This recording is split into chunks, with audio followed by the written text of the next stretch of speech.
doni ko bashita la wulude ka hakke mogoshima karaba mogoshima jena ye anka to nyogona ni sameni maloyaye abede ya sugantiya bo ade taye na fulo na kwa abake chogoma be ko chogola me ko ni kelen ko aleta ka didu ni kelen ko ataka da be chietilare ni min ko aleta ka di chiebe tilare o kan ni yoro be dama au tan ni yoro na be sagi ko fara nyogon ka kabara ke nyogon fa bo ke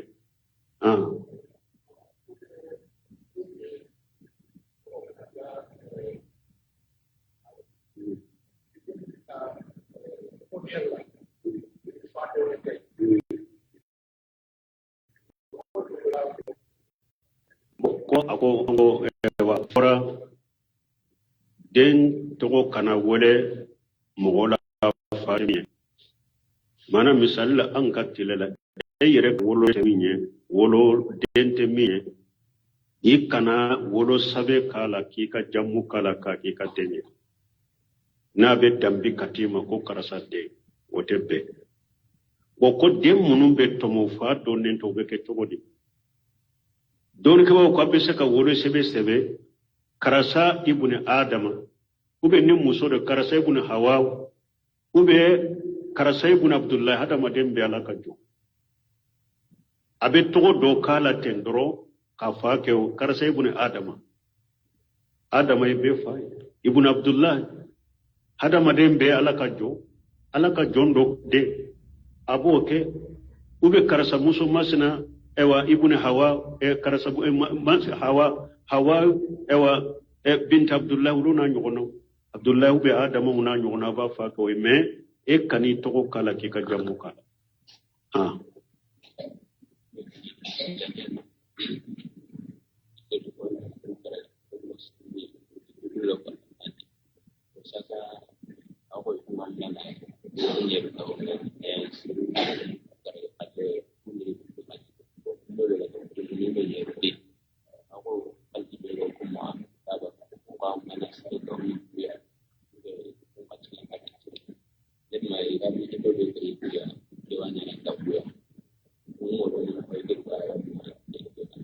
bo ko min lahiya nana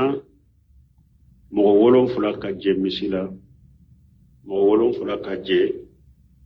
nyamela akake lahiya ni kelen sheti ni be se ki ka safa sheti ni yere be se ki ka basa ka fa mo wolon fula be se ka je misila wolon fula be se ka je nyamela mo ko sisa ulu mo wolon fula yi mo duru de wori sorla ulu ko mogo fulai wori masero ulu bolo wo fom misi fana ka wori ka dafa misi kasa yala ulu be se ka mogo fula wori dowa wori be soro munu na unake komi joli konontonyo no otebe adanye wolon fula de munu ni abese ka nyauma ka juru do ula au ka wori dafa aka juru be ulula no ya soro ba adama abe nyauma koke na tsaka nyauma ni wori te ulu bolo ulu kapo wori be mogo fula min bolo ulu ka fara uka ka ke mogo wolon fula aka misisa aka ka kala yere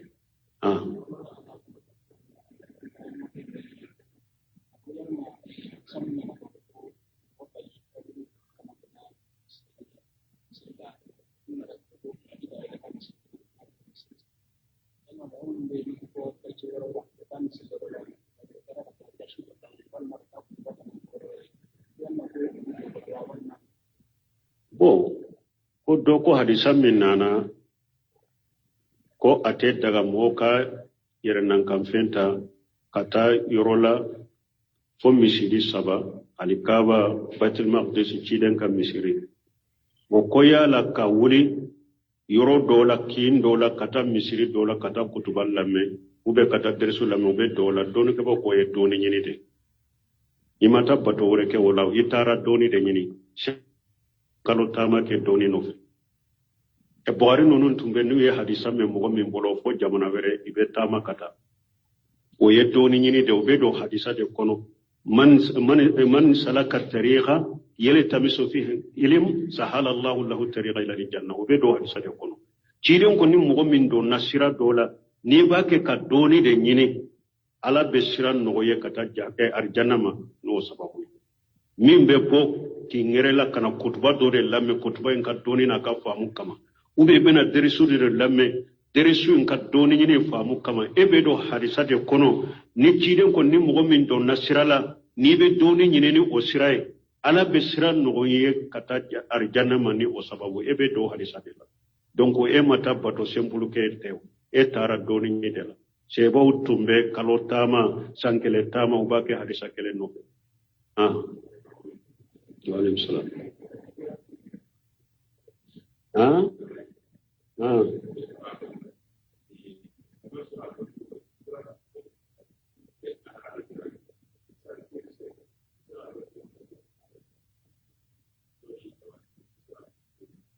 bon ko i bɛ se k'a dɔn cogo di ko dabali bɛ yen ala ka latigɛ bon lesiri la fɔlɔ hadamaden k'i ka ko da ala kan i k'i hakili bɔ dabali ni fɛn ninnu kan abdurajak a ye muhadara dɔ kɛ sani an k'a fɔ abdurajak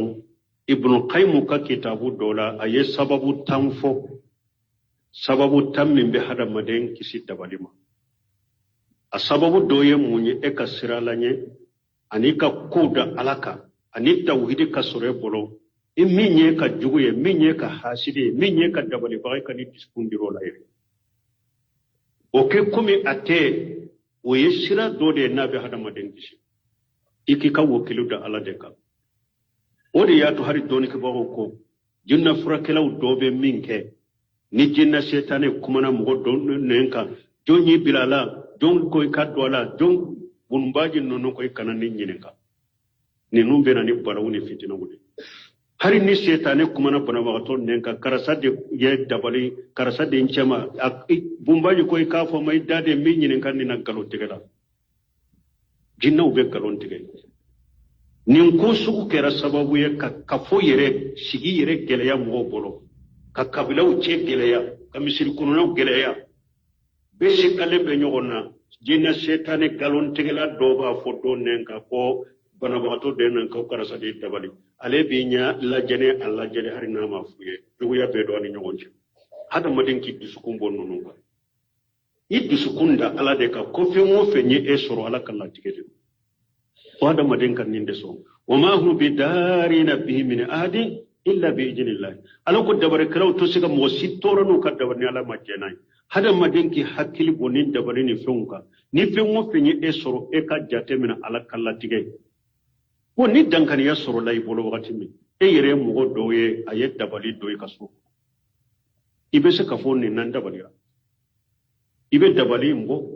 i bɛ kisi dabali na cogo min n'i ma yɔrɔ dɔn i bɛ yɛrɛ furakɛ ni ciden ye duwawu minnu fɔ u bɛ mɔgɔ dɔ nana a fɔ ye karisa ne nana yafa ɲini fɛ n tɛ la k'i dabali dɛ n ye dabali dɛ mɛ tiɲɛ la n tɛ dabali yɔrɔ dɔn dɛ nin ye na da i dɔn na ko dabali kɛr'i la i bɛ yɛrɛ furakɛ cogo min i bɛ yɛrɛ furakɛ o cogo la wala ni dankaniya sɔrɔli la ka i dabalira de o wagati i b'a jate minɛ n dabalira i bɛ i bɛ yɛrɛ furakɛ cogo i bɛ yɛrɛ furakɛ o cogo la u bɛ hali dankaniya yɛrɛ ma sɔrɔ e la mɛ lahala minnu ni cogoya minnu b'i la i sikalen don i dabalilen don kana mɔgɔ tuhuma kɛ ko karisa de y'a kɛ dɛ e b'i yɛrɛ furakɛ cogo min dɔrɔn ni dabaliw furakɛli cogo i b'o kɛ ni sikara de ni bana min filɛ nin ye dankaniya tɛ n bolo ni dabali don mɛ kɛ cogo ni lahala minnu b'u na sikalen don dabali de don wala i bɛ se k'i yɛrɛ furakɛ mɛ i kana mɔgɔ dɔ tuhuma kɛ ko o de don dɛ mɛ e b'i yɛrɛ furakɛ n'i bɛ dabali yɔrɔ dɔ sikara yɔrɔ min na ko dabali bɛ i bɛ taa bɔ yen ni o yɔrɔ sikala fɛn t'e bolo ni e yɛrɛ sisan furakɛli cogo minnu nana komi ciden ko i ka duwawu minnu fɔ min ye koli 3 an y'o dɔ fɔ fɛn kɔnɔ kotoba kɔnɔ n'i bɛ da don o don saliji ta sani ka da i k'i tɛgɛ 2 fɛnsɛ koli 3 i k'o fɔ a kɔnɔ ka salo i farikolo bɛɛ la i ka sage ko kala ka salo i farikolo bɛɛ la i ka sage ko kala ka salo i farikolo bɛɛ la n'i dara i dalen i kinin kɛrɛ kan i bɛ ayatul kursi kala i bɛ suratul bagara aya laban 2 man na i b'o kala donc ninnu bɛ kɛ sababu ye ka dabali bɔ i la u b'u kala ji kɔnɔ ibu kala jikono ka domi ka ko atola nimbe ka sababu be dabali boyla kuma mana dabali sugu min no be dabali ni tese ka sika musoma nonun kanyi wala kosobe bal bun khaymu bafo bun baji nonun bafo tumuno buruworon fura ibe jido de minan kono ka tumuno buruworon fura ku susu kudo jin kono ewa ayatu sihiri dabali aya munun nana qur'ana kono uyu fara nyogon ka hatanu yu fara nyogon ka do kitabu dola ibe o aya nunun kala ani ayatul kursi nunu ani kul saba nunu ibe ulu kala jila nuyu kala jila ibe ida fasinya saba jina kalli atoiba ko ala bombaji ko lu yere yenni isaya kanyi kosobe ni mo min minana ka bo aka musoma bi furake donc ni sikari yere la ibe nunu ndeke wala me ko be lesiri la folo e ka ko be da ala de ka folo parce que hada madon fule si munye mo sege u kono na filla bana la wo ke dabali u kono na filla barabra wo ke sugo ya koy sugo ya de ya minare dabali de do bana ya hada madon mina sisa ubeta atilo pendo de ka fo ala de kala tige da ube ka ala soso nin ka junubu do de do ay ante miro la de ambeta da do de ka donc o ye defo baddo silamaw cela ka silamaw cela geleya ka sigi geleya ambolo donc ni fen ni nya hada maden soro lesir la e ka jatemina ala de kala jarabino ala de kampanano ikala delala be furake chogom ani yere ka tashi ka miri junubu min ala soso munum bu bolo parce que junubu ni ala soso fana ye banaw sababu ya ni la jarabu ni banaw sababu junubu munum bi yere bolo ka tube ka bo ulula ka sage ka ta alama an ka miri nunun de ra folo aw ko fere ni dankaniya soro le bro kon dabari rade o be e yere sikara kon dabari la donc dabali furake to mun be wuluke mi an kana bana be dabali ni so ya ko de ani e wajinaw ka de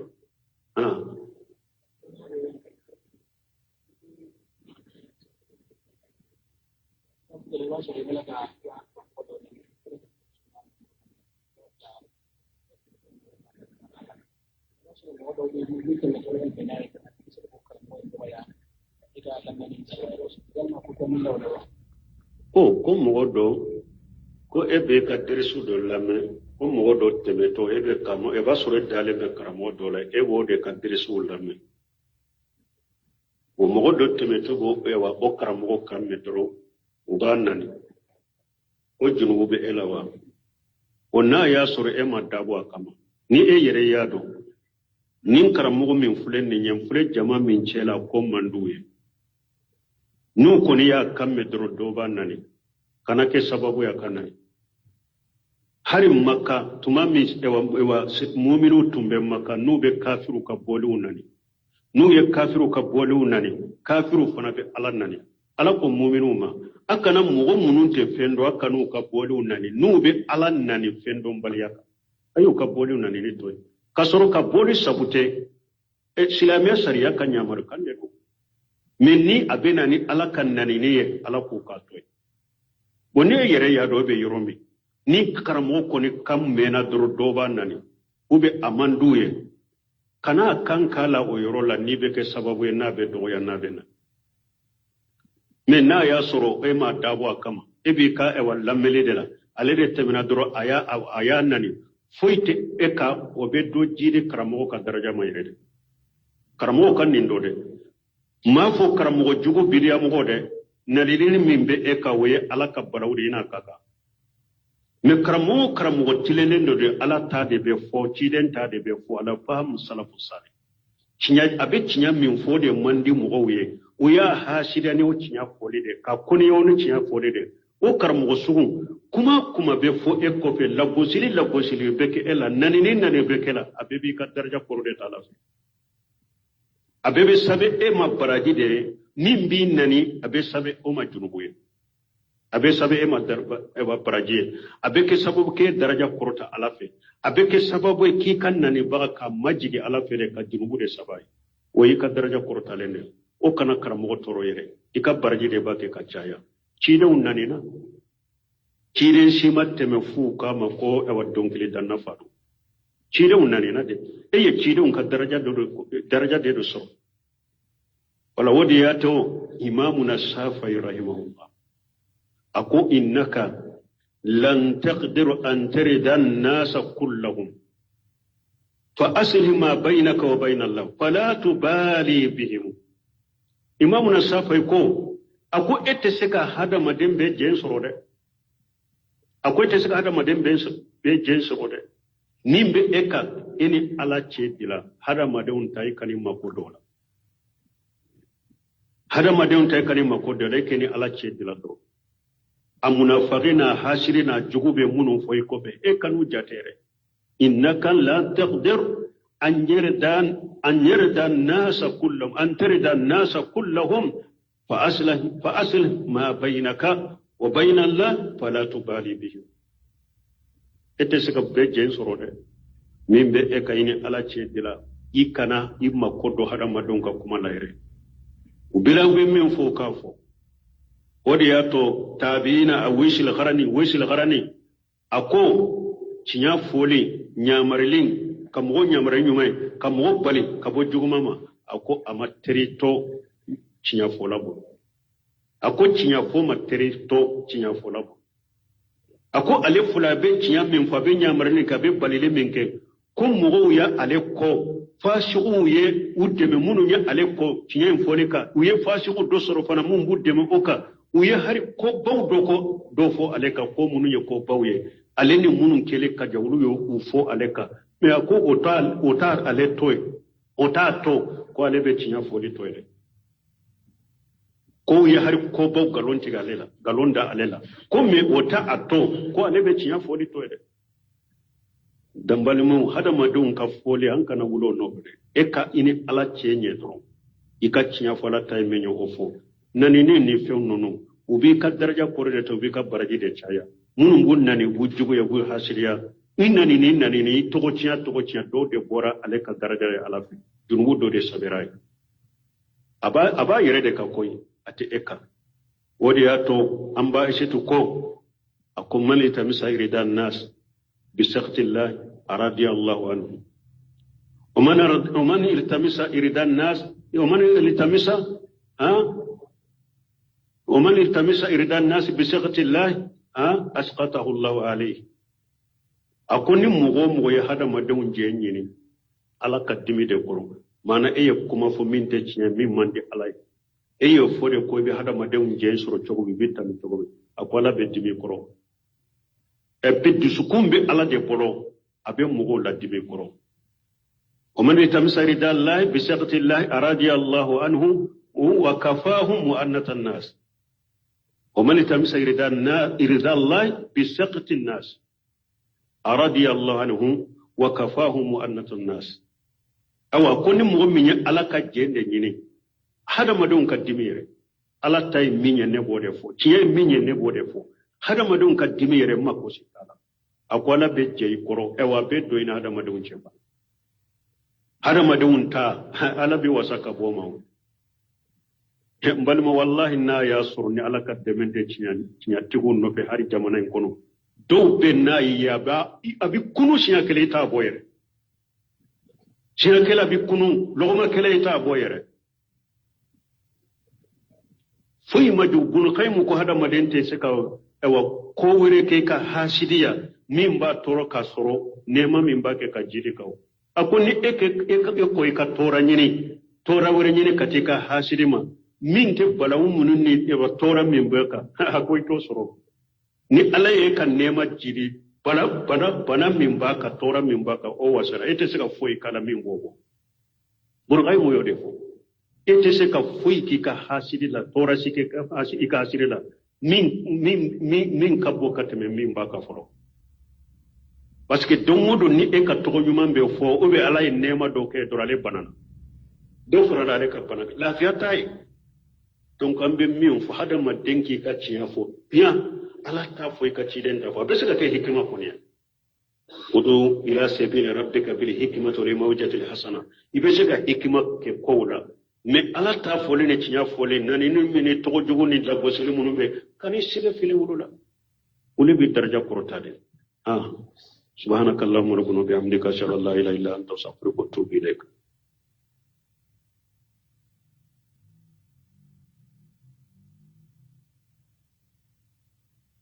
ni tiɲɛ baga bɛɛ ye baaligu ye u bɛnna ka ko an kana an ka tiɲɛ tila an k'a kɛ siso tɛ an ka baara kɛ a kɔnɔ dɔɔnikɛlaw ko baasi t'a la olu de ka hakɛ don n'u bɛɛ ye baaligu ye mɔgɔ si ma karaba mɔgɔ si ma jɛ n'a ye an ka to ɲɔgɔn na ni saamɛ ni maloya ye a bɛɛ de y'a sugantiya bon ale ta ye nafolo ye n'a ko a b'a kɛ cogo min a bɛ k'o cogo la mais ko ni kelen ko ale ta ka di don ni kelen ko a ta ka di a bɛ tiɲɛ tila de ni min ko ale ta ka di tiɲɛ bɛ tila de o ka nin yɔrɔ bɛ d'a ma aw ta nin yɔrɔ n'a bɛ sagi k'u fara ɲɔgɔn kan ka baara kɛ ɲɔgɔn fɛ a b'o kɛ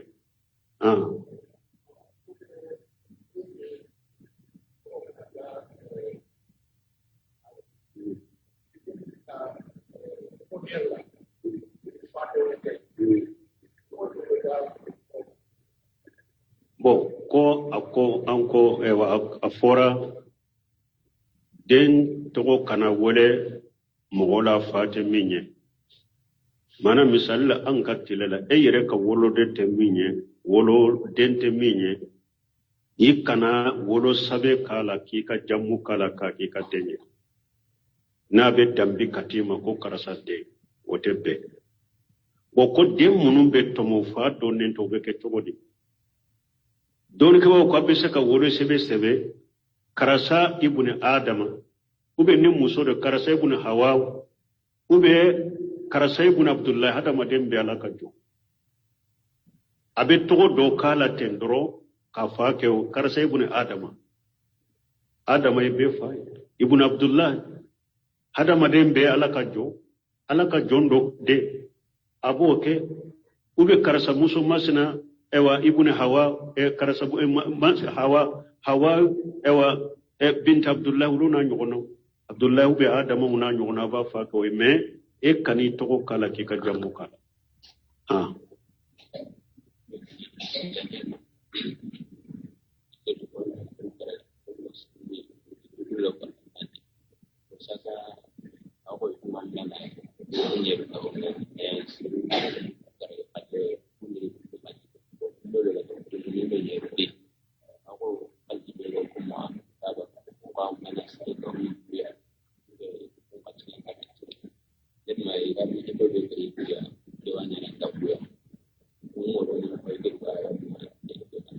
bon ko komi lahiya nana mɔgɔ 7 ka jɛ misi la mɔgɔ 7 ka jɛ ɲaamɛ la a k'a kɛ lahiya ni kelen se t'i ye n'i bɛ se k'i ka saga faga se t'i ye n'i yɛrɛ bɛ se k'i ka ba sa ka faga mɔgɔ 7 bɛ se ka jɛ misi la 7 bɛ se ka jɛ ɲaamɛ la o ko sisan olu mɔgɔ 7 ye mɔgɔ 5 de wari sɔrɔla olu kɔrɔ mɔgɔ 2 ye wari ma sɔrɔ olu bolo o fo misi fana ka wari ka dafa misi ka sa yala olu bɛ se ka mɔgɔ 2 wari dɔ wa wari bɛ sɔrɔ minnu na u n'a kɛ komi joli 9 ɲɔgɔn na o tɛ bɛn dɛ o tɛ bɛn a da ɲɛ 7 de a da ɲɛ 7 de minnu ni a bɛ se ka ɲa u ma ka juru dɔ u la aw ka wari dafa a ka juru bɛ olu la n'o y'a sɔrɔ u b'a d'a ma a bɛ ɲa u ma k'o kɛ n'a tɛ se ka ɲa u ma ni wari tɛ olu bolo olu ka bɔ wari bɛ mɔgɔ 2 min bolo olu ka fara u kan ka kɛ mɔgɔ 7 ye a ka misi san a k'a kɛ a ka lahiya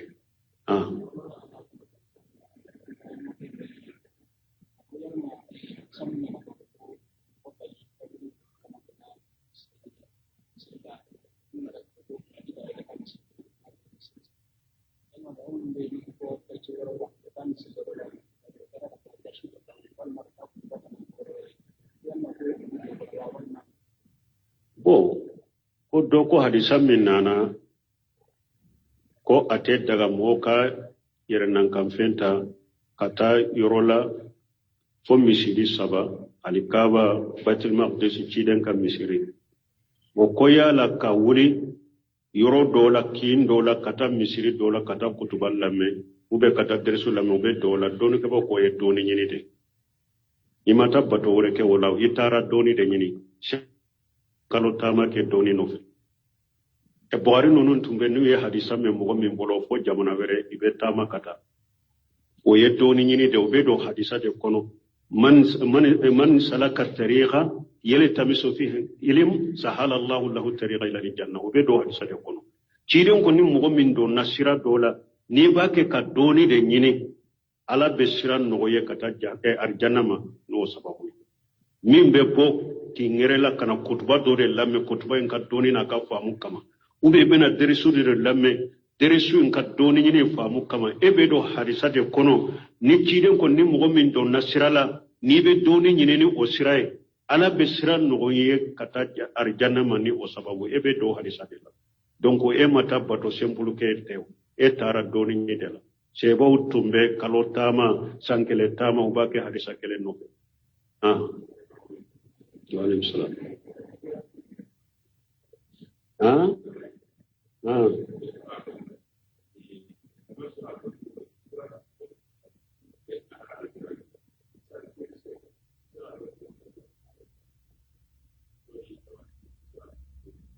bo ko ibesa ka do chogode ko dabari be o be ala kala tige bo lesiri la folo hada madenki ka foda ala kay ki hakili bo dabali ni fenno non kam Abdurrazzaq ayam muhadara do ke aksana an ka fata Abdurrazzaq ibn qayyim ka kitabu dola ay sababu tammin be hada madenki si dabali ma a sababu doye munye e ka siralanye ani ka kuda alaka ani tawhidi ka sore bolo minye ka juguye minye ka hasidi minye ka dabali bay ka ni diskundiro la ire oke kumi ate o yesira dode nabi hadama dengisi iki ka wokilu da ala de ka odi ya to hari doni ke bawo ko jinna furakelaw dobe minke ni jinna setane kumana mo don nenka joni bilala don koy kadwala don bunbaji nono koy kanani nyinenka ni numbe na ni balawuni fitina wudi hari ni setane kumana bana wagato nenka karasade ye dabali karasade nchema bunbaji koy kafo may dade mi nyinenka ni nagalo tigala jinna ube galon tigay nin ko suku kera sababu ye ka fo yere sigi yere geleya mo bolo ka kabilaw che geleya ka misir kono geleya besi kale be nyogona jinna setane galon tigala doba fo don nenka ko bana bagato den ko karasa de dabali ale binya la jene alla jene hari nama fuye joguya be do ani nyogonje hada madin ki dusukun bonno nunka i dusukunda ala de ka ko fe mo fenye e soro ala kala tikete wada madin kan ninde so wama hum bidarina bihi min ahadi illa bi idnillah ala ko dabare kraw to siga mo sitoro no ka dabarni ala majjenay hada madin ki hakili bonin dabare ni fenka ni fe mo fenye e soro e ka jate min ala kala tikete ko ni dankani ya soro lay bolo wakati mi e yere mo doye ayet dabali doye kaso ibe se kafo ni nan dabali ibe dabali mbo ibe kisi dabali na chokomi ni ma yorodo ibe yere furakene chile nye do munu fo ube mo do nana afoye karasa ne nana ya fanyini fende laki dabali de ni dabali de me chinyalante dabali nyorodo de ni yena da ya donna ko dabali kerela ibi yere furake chogomi ibi yere furake o chogola wala ni dankani ya soro lela ka idabalira de o wakati ba jate minan dabalira ibe ewa ibi yere furake chogobi yere furake chogola ube hari dankani yere masoro ela milla hala mununi chogo ya munun bila ishi kalendo idabalirendo kana mugo tuhumake ko karasa de yake de ibi yere furake chogomi dro ni dabalu furakeli chogo yibo ni shikrade ni bana men fule nenye dankani ya timbolo ni dabali do me ke chogo ni lahala munun buna shikalendo dabali de do wala ibi sheki yere furake me ikana ewa mugo do tuhumake ko ode do de me ibi yere furake ni be dabali nyoro do shikara yoro me ko dabali be beta boy ni o yoro shikala pente bolo ewa ni e yere sisa ewa furakeli chogo munun nana ko me chiden ko ka do munun fo minyo kuli saba anyu do fo fen kono kutuba kono ni be da dongodo salijita sani kada ikitege fula fen se kuli saba iku fo kono ka salo ifar kono bela ika sage ko kala sali fare koro bela ika sage ko kala kasage ka sali fare koro bela ni dara idale ikinin kereka ibe ayatul kursi kala ibe suratul baqara ayal laban fulama na ibo kala donc nonu be ke sababu ka dabali mboyila an ube ubu kala jikono ibu kala jikono ka domi ka ko atola ni be ke sababu be dabali mboyila kuma mana dabali sugu min no be dabali ni te saka sika musoma nonu kanyi wala kosobe bal bun khaymu bafo bun baji nonu bafo tumuno buru woron fula ibe jido de minan kono ka tumuno buru woron fula ku susu ku do jin kono ewa ayatu sihiri dabali aya munun na qur'ana kono uyu fara nyogon ka hatanu yu fara nyogon ka do kitabu dola ibe o aya nunun kala ani ayatul kursi nunu ani kuri saba nunu ibe ulu kala jila nuyu kala jila ibe ida fasinya saba jina kalli ato iba ko ala bombaji ko lu yere yenni isaya kanyi kosobe ni mo mi minana ka bo aka musoma bi furake donc ni sikari yere la ibe nunu ndeke wala me ko be lesiri la folo e ka ko be da ala de ka folo parce que hada madon fule si munye mo sege o kono na fila bana da go ke dabali o kono na fila barabra go ke sugo ya koy sugo ya de ya minare dabali de do bana ya hada madon mina si sa ubeta adilo pendo de ka fo ala de kala tiga da uben ka ala soso nin ka junubu do de do ay ante miro la de ambeta da do de ka donc o ye defo bado silamaw cela ka silamaw cela geleya ka sigi geleya ambolo donc ni fe min ya hada maden soro lesir la e ka jatemina ala de kala jarabino ala de ka banano ikala de la be furake to ani yere ka tashi ka miri junubu min ala soso munum bu bolo parce que junubu ni ala soso fana ye banaw sababu ya ni la jarabu ni banaw sababu junubu munum bi yere bolo ka tubi ka bo ulula ka sagi ka ta alama an ka miri nunun dira folo aw ko fere ni dankaniya soro le bro kon dabari rade ube e yere sikara kon dabari la donc dabali furake to mun be wuluke mi an kana bana be dabali ni soba ya ko de ani e wajina o kade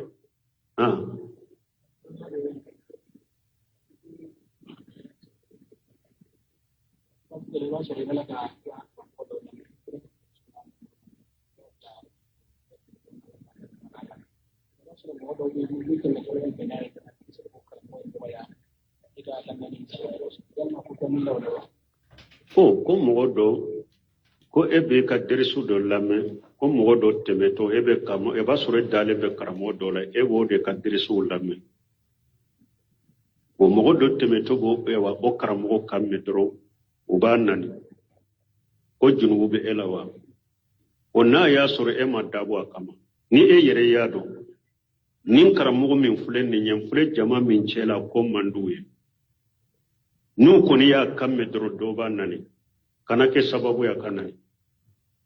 hari makka tuma mi ewa mu'minu tumbe makka nu be kafiru ka boli unani nu ye kafiru ka boli unani kafiru fana be ala nani ala ko mu'minu ma akana mugo munun te fendo akanu ka boli unani nu be ala nani fendo baliyaka ayo ka boli unani ni toy kasoro ka boli sabute e silame sariya kanya mar kande ko minni abena ni ala kan nani ne ala ko ka toy bonni yere ya do be yoromi ni karamo ko ni kam mena dro doba nani ube amanduye kana kan kala o yorola ni be ke sababu na be do ya na be na me na ya soro e ma dabo kama e bi ka e walla mele de la ale de temina dro aya nani foite e ka o be do jide karamo ka daraja ma yere karamo kan ni ndo de ma fo karamo jugo biriya mo de nalilini min be e ka woye ala ka barawdi ina kaka me karamo tilelen do de ala ta de be fo ciden ta de be fo ala faham salafu salih cinya abe cinya min fo de mandi mo oye uya hasida ne o cinya fo de ka kuni yoni cinya fo de o karamo sugun kuma be fo e ko fe lagosili be ke ela nani be ke la abe bi ka daraja por de ta la abe be sabe e ma baraji de nimbi nani abe sabe o ma junubuye abe sabe e ma darba e wa baraji abe ke sababu ke daraja korota alafe abe ke sababu ki kan nani baka ka majigi alafe de ka junubu de sabai o yi ka daraja kortalen ne o kana karamogo toro yere i ka baraji de ba ke ka caya cidenw nanina ciden sima teme fu kama ko ewa donkili danna fadu cidenw nanina de e ye cidenw ka daraja de do soro wala wodi ya to imamuna Safai rahimahullah ako innaka lan taqdiru an tarida an-nasa kullahum fa aslih ma baynaka wa bayna Allah fala tubali bihim imamuna Safai ko ako ette seka hada madembe jen soro de ako ette seka hada madembe be jen soro de nimbe eka ini ala cedila hada madewun tay kalima ko dola hada madewun tay kalima ko dola keni ala cedila do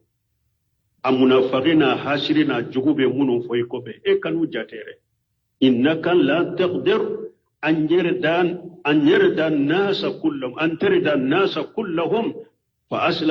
aslih ma baynaka wa bayna Allah fala tubali bihi